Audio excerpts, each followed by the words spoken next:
Hello everyone. The purpose of this speech is for you to understand how beneficial it can be to actually live with your partner before you marry them. You never know how a person is until you actually live with them. The first thing that comes to my mind is the cleanliness of a person. If you just visit them or you just come over and spend the night a few days, they could easily clean up the house before you get there and you actually not see how nasty a person is. Or can they actually be too clean for you? You know, some people don't like to be too clean or feel like I have to take my shoes off at the door, or I can't leave something around without feeling like the person is, going to drive me crazy or yell at me for it. So these things are actually beneficial to know what a person is actually like before you marry them and commit yourself to them. I can give you two examples of two relationships that I've been in that were totally different, that I may not have wanted to marry the first person. First relationship that I was in was somebody that was actually a neat freak. Me personally, I don't care for everything to be absolutely clean, but I do want my house to be clean and things to be picked up before the day is over, before we lay our head down at night. This person, she didn't like shoes to be left around. Your shoes had to be tucked together. You wanted your bed to always be made up when you get up in the morning time. She expected all dishes to be washed before she left out of the house in the morning. Those are kind of things in my relationship. It lasted 3 years, but it didn't work out for me as well because that was a little too much for me. My current relationship is with somebody who's a little less of a clean freak, but we do make sure that we clean our house every day before we go to bed at night. Sometimes it can be quite annoying when you come up with somebody who doesn't clean as much as you or don't do the things that you want to do. So actually living with that person will make you be able to really see those things. Another example, it can help you actually see how the person is as a person. Some people are very abusive in relationships. So if you actually live with a person, you can see their true character. Going out on a few dates with them, they can seem like the nicest person. Most people that do hurt you and abuse you are people that you know. So you can get into this relationship and you live with this person and you can see if they get angry quickly, things that you do. If when you're talking on the phone, are they upset about it? When you leave the house, are they blowing your phone up, wondering where you are? These are the type of things that let you know if this person and you could work out or not, and that can show your character as the type of person and what you're looking for in a person. If that doesn't work out for you, you can easily get out of the relationship before it's too late. You could see the person's faithful habits.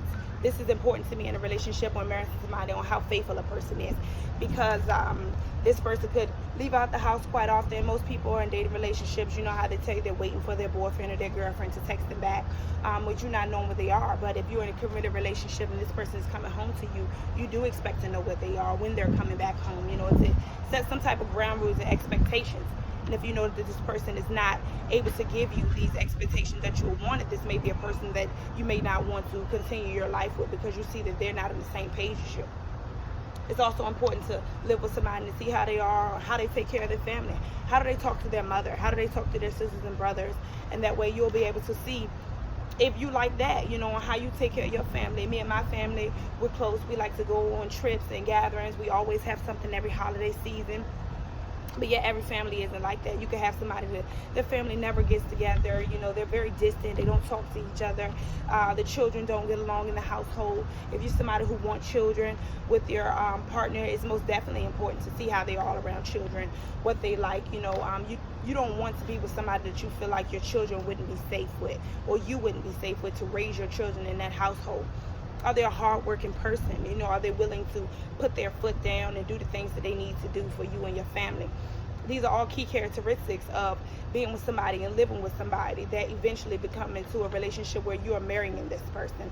So yes, it is very beneficial to make sure that you live with somebody before you marry them, because you honestly, truly do not know what you're dealing with until you actually live with somebody. I can't marry a stranger, and I can't date a stranger.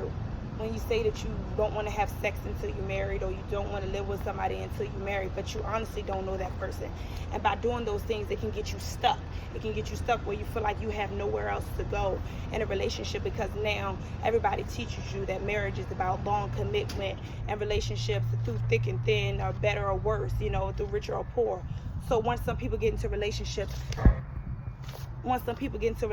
and realize that their relationships are bad, some people deal with that and they stay with that to their relationship because they're already married now, and they have children, and they don't want to break up their relationship for the benefit of their children or the benefit of themselves.